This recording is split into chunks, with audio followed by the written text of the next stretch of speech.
багато, і це, звичайно, надзвичайно тішить, що слово «моторошне» відгукнулося так багатьом. Це, мабуть, багато про що говорить. Мене звати Андрій, я вітаю вас в домі Звуку, який є частиною ЛКП «Львівське радіо», воно звучить дуже гарно. І тут у нас є своє моторошне і свої особливі способи роботи з цим моторошним. Ми звучимо, бо це одна з ідей того, що цей будинок, який був будинком радіо, був простором, в якому звук безпосередньо творився, був ключовим медіумом, окрім інших історій навколо політик, пропаганди, цензури, влади. Це було теж багато всяких розваг і експериментів. І навколо розваг і експериментів нас це найбільше цікавить. І ми працюємо з розвитком цього простору в міждисциплінарний проєкт, який працює, у нас дуже багато, з різними медіа, але ключовим медіумом для цього будинку, цього напрямку є звук. Паралельно у нас триває зараз, ми знаходимося водночас в часі і в просторі виставки, яка називається «Станемо зараз тихо». Це один зі способів нашого дослідження того, як звуки змінюють нашу реальність, наше сприйняття і наш досвід в часі війни. Цю виставку ми курували спільно з Валерією Насєтковою та Наталією Ривко. І ми фактично є частиною зараз цього простору. І в нас є дуже багато. Тут є ще кілька місць спереду, будь ласка, підходьте, бо вони тут ще є. Ось, ще що би додати до безпосередньо цієї ситуації, яка є зараз. Подія, яка називається «Звук, моторошний об'єкт психоаналізу», це початок, справді, складнішої, довгої історії, про яку скажу не я, але це можливість думати, мислити, інтерпретувати і щось створювати, говорити про це, про те, чого, мені здається, теж часто бракує, якісної розмови. Не тільки можливості досвідчувати, але й говорити про це, і досвідчувати розмову. Мені здається, це теж дуже важливо. Отож, я представлю людину, яка, в принципі, відповідальна за цей проєкт, і під її парасолею, яка дуже цікава, і яка дуже глибока, і мені дуже цікаво працювати. Це Марта Кузьма. Я, чесно кажучи, кожного разу, як проглядав короткий CV, то з нього важко вибрати якісь кілька речей, і щоб бути коротким. І мені здається, я, може, кілька речей додам. Марта є надзвичайно важливою людиною для розвитку сучасного мистецтва в Україні. Вона була очільницею Центру сучасного мистецтва імені Сороса якраз з самого початку, що, мені здається, теж дуже багато про що говорить. Вона була кураторкою багатьох різних проєктів сучасного мистецтва, а також я хіба одне з останніх можу назвати, я не знаю правильно, з фемінітивом, деканом, але деканкою, sorry, школи мистецтв Єльського університету. І зараз один з проєктів, який вона реалізовує, це, власне, ми на початку цього публічного вже шляху. Отож, слово Марті. Дякую, Андрію. І добрий вечір. Я би хотіла продовжити англійською мовою. Вибачаюсь, що мені легше поки що буду продовжити англійською мовою. And I'm very sorry if someone doesn't understand. I don't know if we really need translation or not. I mean, I think it's okay. Оголошення ви всі читали, я сподіваюся, там великими літерами було написано. Без англійської мови, тому це не даремно. Thank you, Andrei. I wanted to thank you for this cooperation, which came very quickly. It was literally, I thought it arrived as an idea after Andrei and I had a Zoom meeting. And we were talking about the situation of visual art in Ukraine and how to address it. And it is a difficult place to understand how one can actually convey situations during a wartime and to convey it to countries that are not at war. And we got to this discussion about the fact that maybe this isn't necessarily a time of purely the visual. And at that point, I really, my imagination went a little crazy, and I said, Andreju, let's do a project, in Zvuku, which I think is an incredible budinok. And another colleague of mine, Dr. Markus Kullen, who is a psychoanalyst, a Lacanian psychoanalyst, but also a lecturer and in comparative literature. And we actually made our first trip to Ukraine just a month after the Russian invasion of Ukraine in March of 2022. And during that period of time, I made some incredibly important colleagues in Lviv. And one of the most important forays into that trip had been meeting the psychotherapists involved in the project of Unbroken. And so what I thought would be a project of seeking out what's going on with artists became a 2-year project of working with Oleg Berezyuk, who's here this evening, and Ulyana Berezyuk, and with Orest Vasilik, in trying to bring some training and clinical training to psychotherapists with the cooperation of the Centro Primo Levi. And that has been such an incredibly meaningful place for me. I'm a professor of art at Yale University. I teach critical theory, and this has been one of the most influential points in my own teaching. In the next year, I will be curating here in Ukraine, and I will be curating here in Lviv, but I will also be curating in different parts of the country. One of the projects that I would like to pursue here in Lviv takes the influence from the writings of Paul Celan, who was born not too far away from here in Chernivtsi. And it was through his writings that I came up with the title called The Stammering Circle. And we're still thinking how to find the correct word for the word stammering. It's basically trying to come to terms with a rupture. And before you actually have a concept or a term, it's what you are stuck in, what you cannot proceed in. And I felt that that was an appropriate framework to try to go into understanding what are the processes that are unfolding culturally, philosophically, personally, psychologically during this period of time. So we will have plenty of time to speak afterwards. I also want to introduce Richard Maxwell, who's a theater director from New York City. Richard, you can come. And he has taken this trip with me because we're also possibly working on a project here as well. And so he has recently taken the research trip throughout this city and also in Kiev. So now I'd like to introduce Dr. Markus Kullen, and without further ado, we look forward to hearing what you have to say. And also Ostap Manula, a composer, a really interesting person who has taken on this daunting task of helping to choreograph this evening as well. Okay, дякую дуже. Я тільки коротко додати, у нас буде подія складатися з 4 етапів. Перший – це інтро, лекція коротка від пана Маркуса.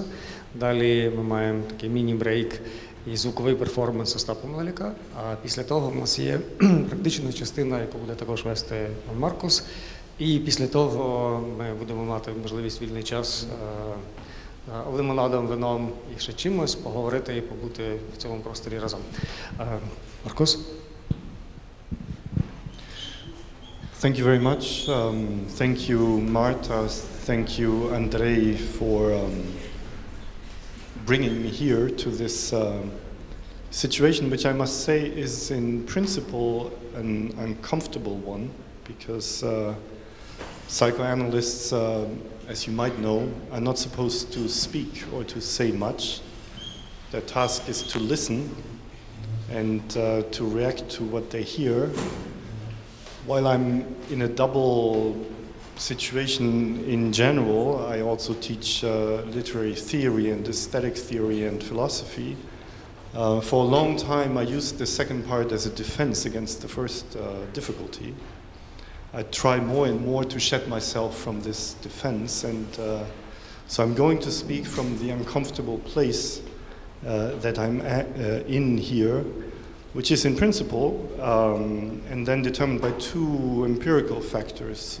One factor is that I feel being here and with the meetings also 2 years ago and the meetings today, yesterday, I feel not only humbled, but also uncomfortable in the sense of that certainly you have other concerns, there are other problems than diving into psychoanalytic theory and its intricacies. At the same time, of course, it's always important to stick to what one knows and what one is passionate about, and I think psychoanalysis is, in times of war, as important or even more important than at any other time. But it is difficult to maintain this, to maintain the leisure also, the ease and the space, the protected space that is necessary for psychoanalysis to develop in times of urgency, where other factors are at stake. So I will not hide this situation of mine, and I don't want to bring you anything that would contradict the urgent needs and concerns and, that are at stake. Second, or maybe rather reflect on them from my hearing them. And second, I was excited about the idea of speaking in the House of Sound about sound, because it became immediately clear to me that this doubling is at the heart of a psychoanalytic problem, because as I tried to formulate in the abstract, psychoanalysis in a certain way is an engagement with sound or something like sound. It's what it is about. And you can ground this in a quote from Freud, who said, what we're dealing with is an unconscious, and like you know, but this unconscious is made up out of traces that are auditory. It's something very often forgotten, because we move and we live in a culture that is highly dominated by the visual, more and more by the image. We tend to forget, and I think this is also psychically and culturally the function of the visual, to make forget something. We easily forget that the traces that we're dealing with in psychic life, and that might be more powerful because they're very frail and fragile and subtle, are of the order of sound. I'm going to say something about this qualification that I'm using by saying of the order of sound. Even the dream, famously Freud said, is made up out of images that are transformations of auditory traces. Of course, the dream imposes itself as a visual experience, but this visual experience is a transformation, a displacement, an alteration of something that cannot come to mind, even to the dreamer's mind, in any other way. So the traces are being obliterated by what they expose themselves in as visual. But at the heart, at the kernel, in the center, there is something of the order of the auditory. There's something archaic, if you wish, if you want to put it in a chronology, that is of the order of sound, maybe. And I try to organize my ideas or my investigation into this, into the the theory of it, but also the resonances of my experience as an analyst to it, by this little drawings. I made a lot of drawings today. I did my own private art therapy, actually, session this afternoon, being very much inspired by a very impressive work that I was happy to encounter this morning by Orest Vasilik in the Unbroken Clinic. I put myself, not on the couch, but I put myself on paper.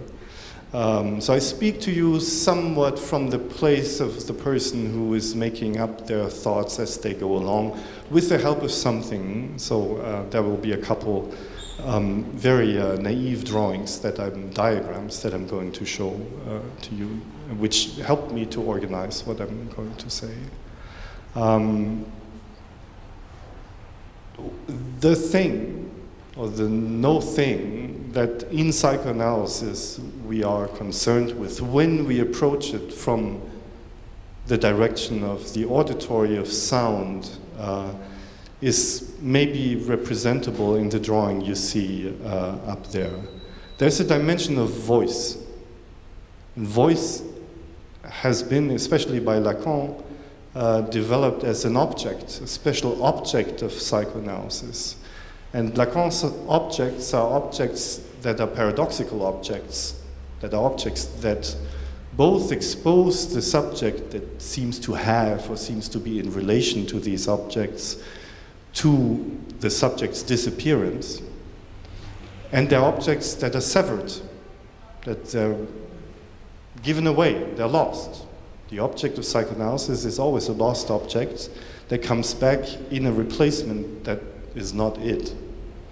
And voice has been qualified by Lacan actually quite phenomenologically, if you wish, as one of these objects that permanently make the subject lose itself and lose what it seems to be in relationship with.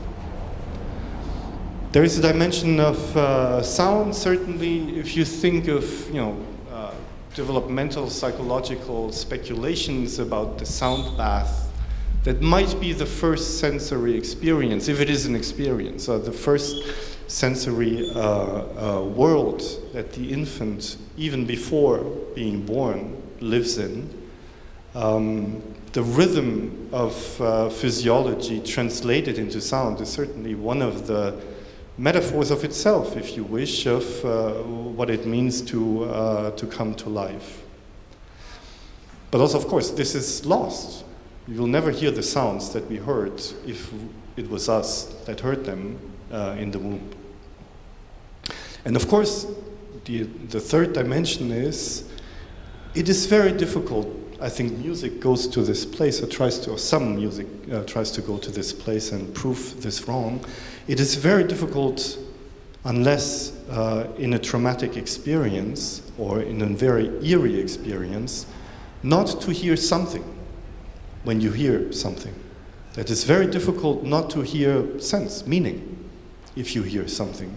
Everything you hear will call itself something, evoked by something, produced by someone, a voice of someone, the sound of an object, etc. So sound immediately is parasited by sense, by language, by the distinctions of language. And at the same time, this is the psychoanalytic hypothesis, this is not it. What we're dealing with is neither the voice, nor the verb, the word or the verb, nor is it the sound as some kind of objectifiable dimension, but it's somehow the nothing that is made up of all of these three and of none of them. And this is the specific place, in order to speak to the place we are in, this is the specific place that psychoanalysis might try to carve out itself for itself in relation to art. At the beginning of the classical text by Freud on the Uncanny, Freud says that psychoanalysis is not about what aesthetics is about. On the contrary, it tries to find the gap in the aesthetics and places itself, as it were, this is Freud's vocabulary, in a space that is underneath, on a different level than that which can be experienced or theorized in aesthetics, even if you take aesthetics in the largest sense possible, in the sense of everything that concerns the senses and not only just aesthetic judgment. And Freud very ironically says in this text that he himself has no sensory equipment to talk about what he's going to talk about, which is an aesthetic experience. So there's some kind of allegoric, ironic dimension in the text where Freud says, I don't really know what I'm talking about, because first, as an analyst, I'm talking about something that cannot be subjected to sensory experience, that is not of the order of sensory experience. And second, I'm not the person to speak about it because I'm obtuse in relation to sensory experience, to aesthetic experience. So in a certain way, the analyst is listening to something that he's incapable in principle, but also empirically incapable of listening to. And I think this caveat that Freud begins with, I think is an allusion to a principal situation. We are, unfortunately, as analysts, dealing with something that does not transform itself into sensory experience, of which the sensory experience is an alteration. And this can be more easily demonstrated with a very simple paradox.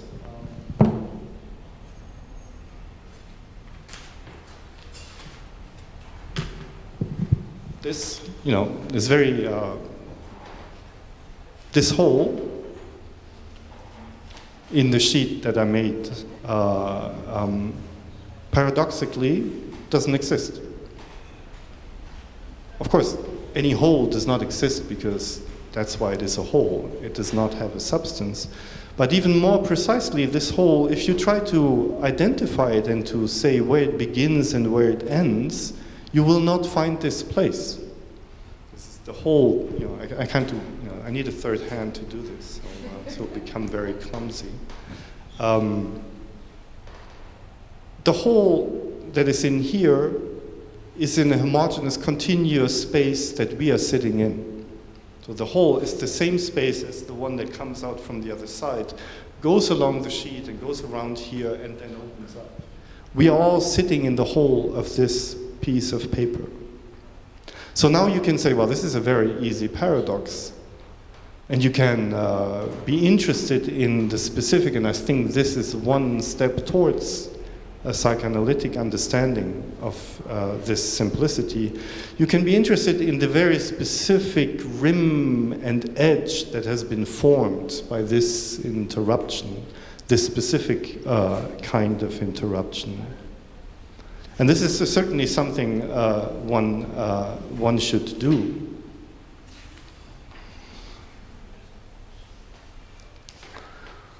One can also be interested in why there even is this categorical difference between the piece of paper and the hole in it. So one can be interested in the categories: inside, outside, substance, hole, space interruption.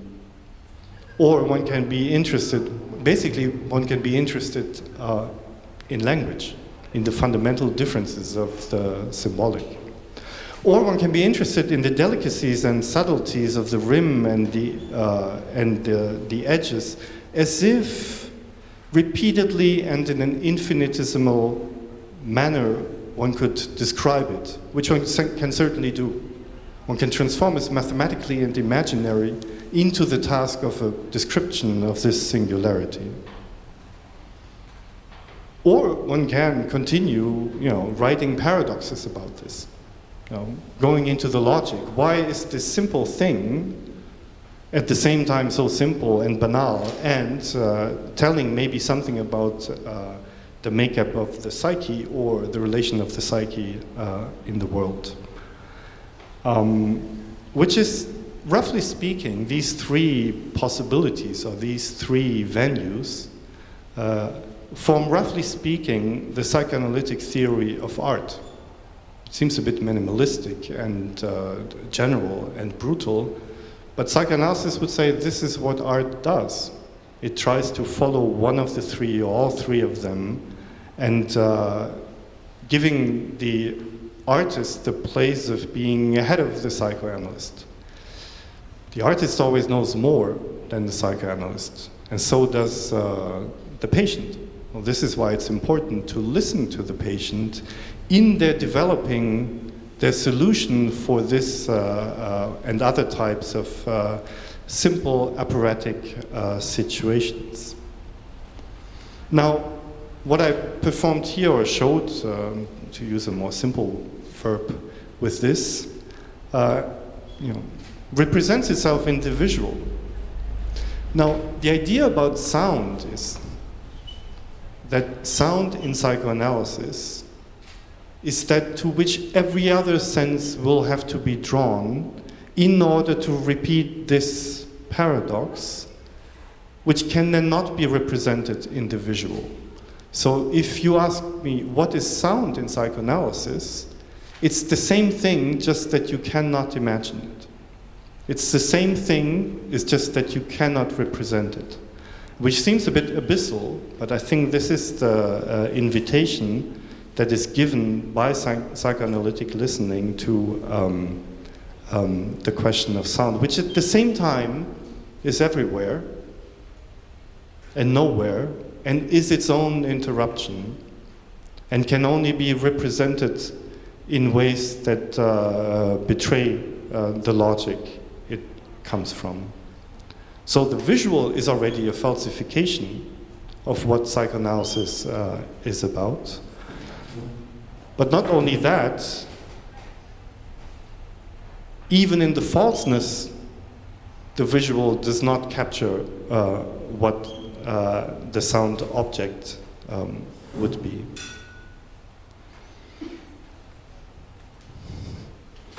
I'm going to show you a couple of my drawings that I used to illustrate this problem.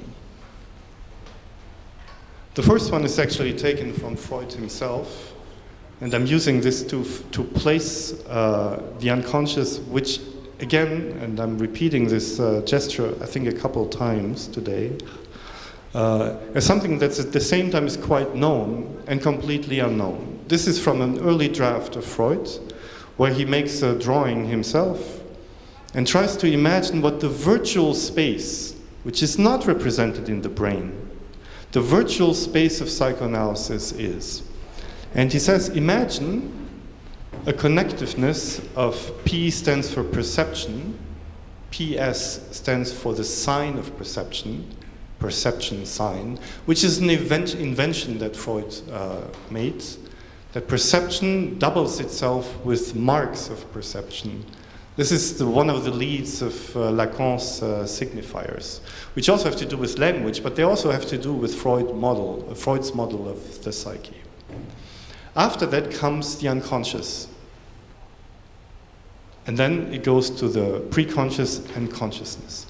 So the surprising element in this chain is, and this is something that, like sound, is easily forgotten in the theory of psychoanalysis, is that the unconscious, very paradoxically, is placed in between perception and consciousness. We all tend to assume that somehow unconscious is somewhere below or somewhere else. And there's a general confusion very often between unconscious and subconsciousness, because we think in representational spatial terms, in which the unconscious is somewhere in a different place, which it is. But the difference of this place is that it finds its place in the no place between perception and consciousness, which cannot be located unless in a virtual or expanded sense in spatial terms. And this is because it does not have a materiality other than one of the passing time of sound.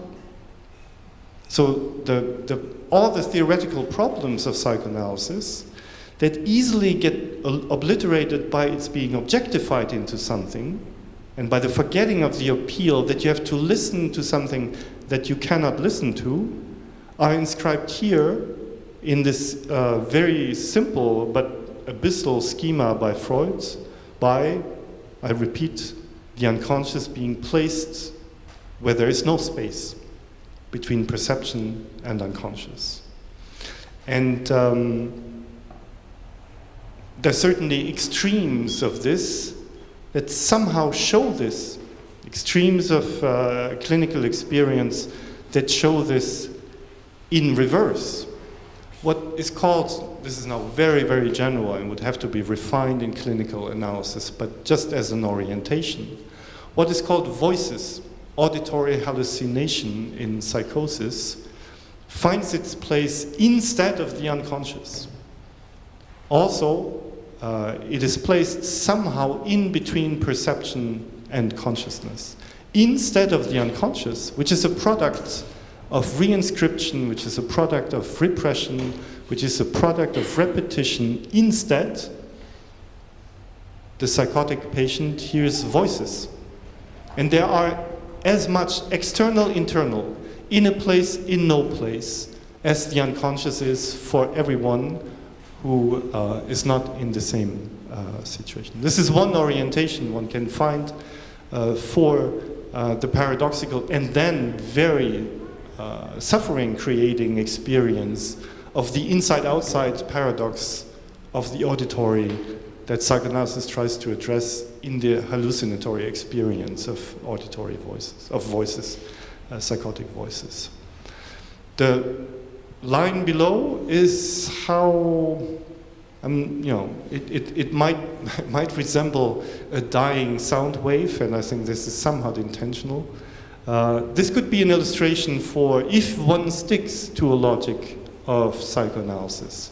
Of course, there are other ways of dealing with this, but if one sticks with the logic of the unconscious, this might be a drawing for severe trauma.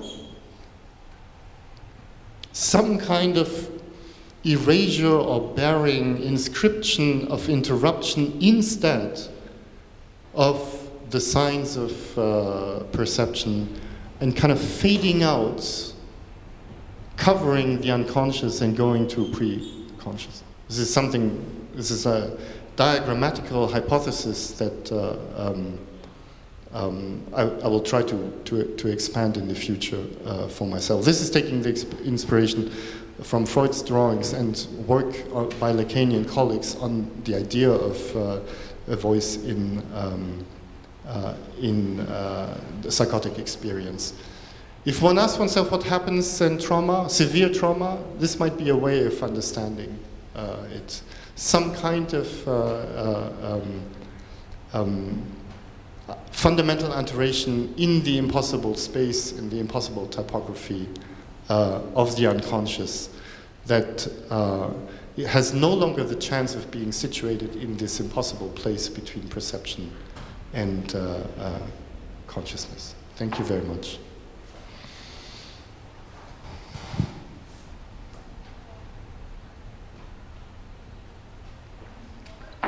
This is famous for those who know Lacan.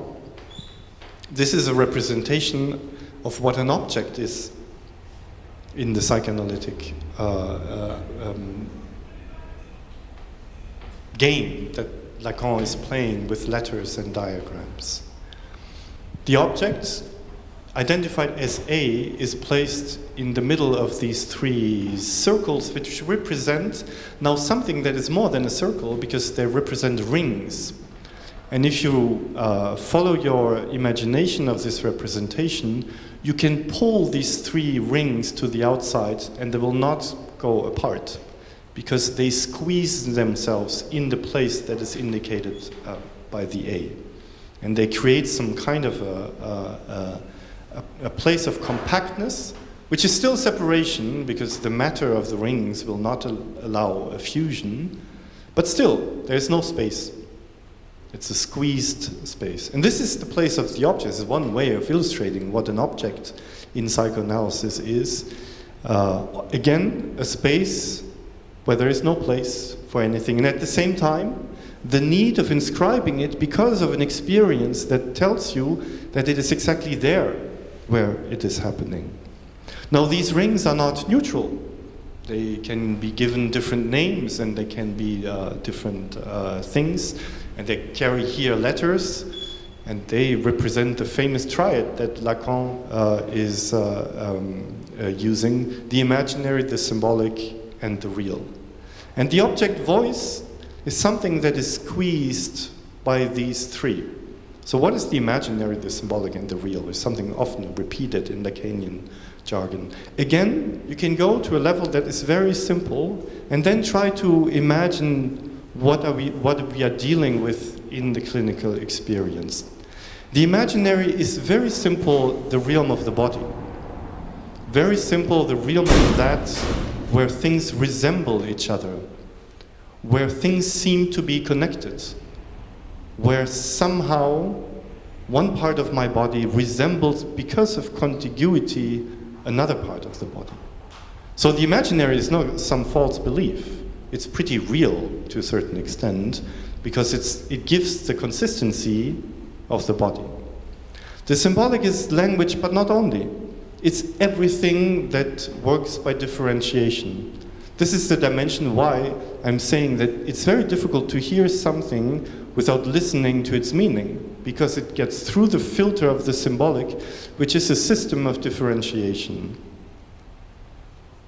or a system of differentiation between a place and its interruption. And the real is just very simply the rest of it. There's a lot of bogus being made about Lacan's real. In a way, it's a very simple category. If you have two categories that are false epistemologically to a certain extent, the imaginary is imaginary. It's not the thing itself. The symbolic is not the thing, but its categorization. Then you still ask, so what's real? What's really happening? What's really neither imaginary nor symbolic? So the real is basically a question. The real is the question with which the patient comes. Is what am I really suffering?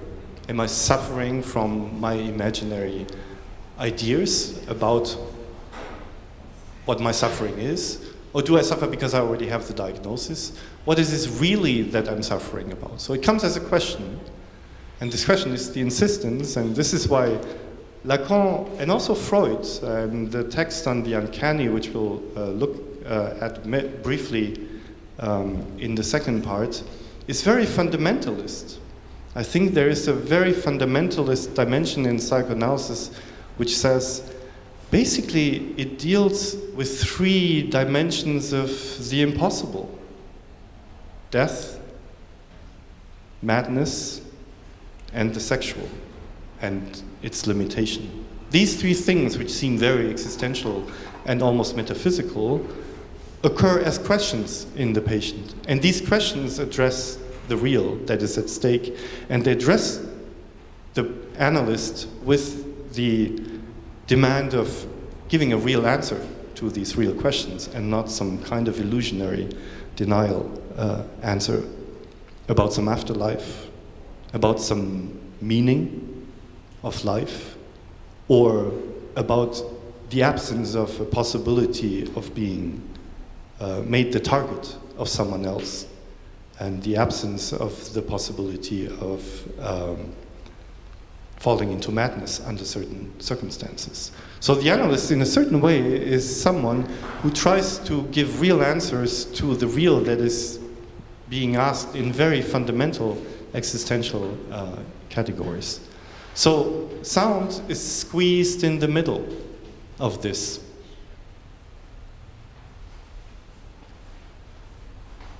And now, in the diagrammatic illustration, one can go and find oneself in the overlapping parts of these circles, and call this one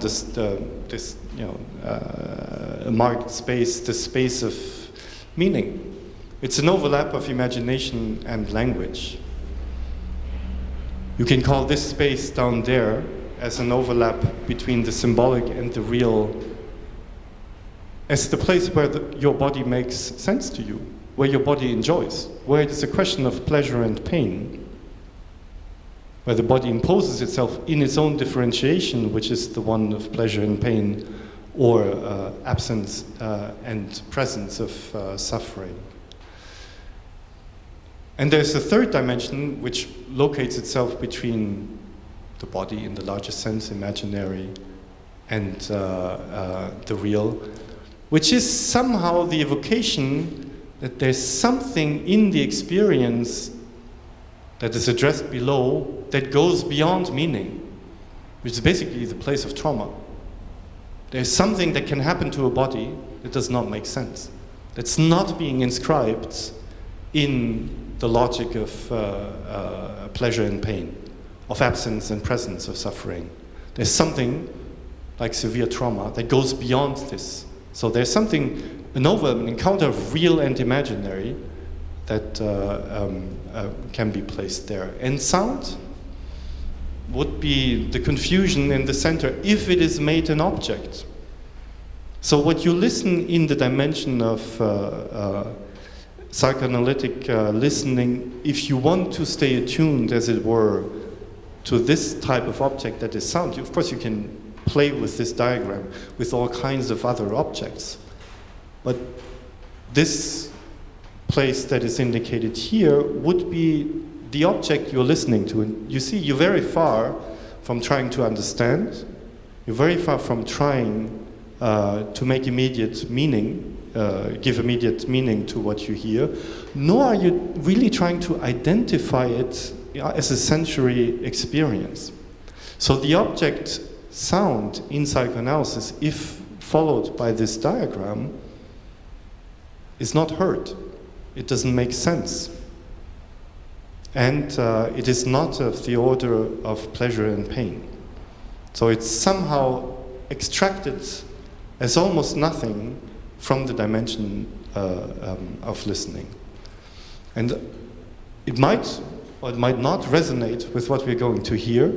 This is the experimental part of the evening, because I don't know what is going to happen, but I invited Ostap also to do what we spoke very quickly this afternoon. I would like to see or hear, or maybe just intuit, that something might resonate between what I'm trying to expose to you and what Ostap is going to produce now in an equally situated manner, because he will produce from the place also like I'm trying to produce from the place that I'm in. And then we're going to have a discussion about this, and it might resonate, it might not resonate, but we're going to see. But Ostap, please.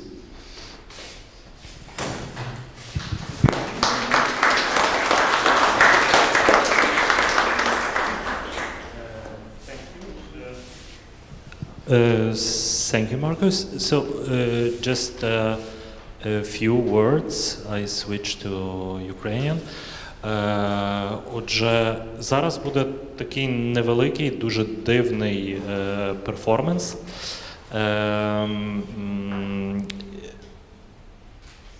Тут є багато плям на стіні, багато знаків на стіні. Я там вибрав одну таку плямку, біля якої поставив мікрофон. Ця стіна є своєрідним прообразом звукового дзеркала, того, що, як ми знаємо, з Лакана є першою стадією осмислення себе людиною, коли ми починаємо розрізняти себе в дзеркалі з-поміж довколишнього хаосу і розуміти своє «я». Будь-яка стіна є своєрідним звуковим дзеркалом, яке відбиває звук, якось його змінює, розпорошує певні хвилі залишає. І цей перформанс почнеться зі спроби вловити те, що ця стіна відбиває. І далі ми побачимо, до чого це нас, до якого моторошного і жаского це нас призведе. Дякую.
завжди в цьому світі була така сукупність? Якщо не завжди, то де починається в ньому той стан, який ми називаємо свідчість?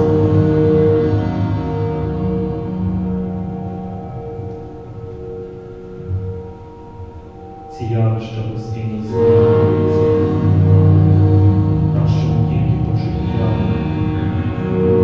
і актив волі, миттєво зникає.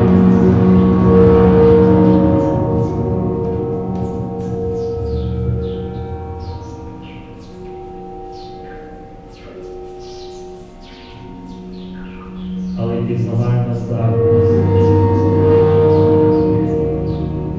діяти в різні часи з різною силою. Таке постійне хвилювання може бути вкладено в місце. Практична психологія, щоб розібратися з досвідом, що здібності до своєї явленості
своєму перформансі я використав фрагмент цього тексту, який я начитував.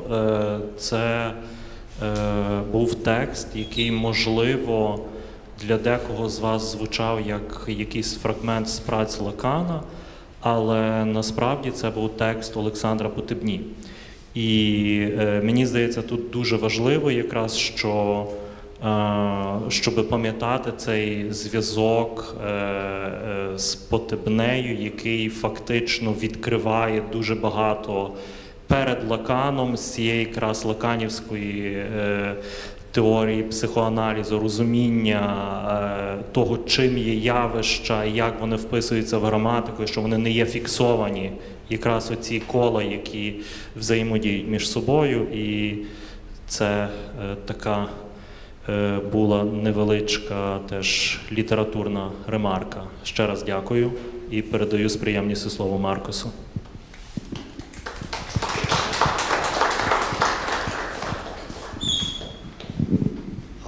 Well, to enter the discussion, I would like to quote something just by the French author Pascal Quignard, who has written a book called La haine de la musique, The Hatred of Music.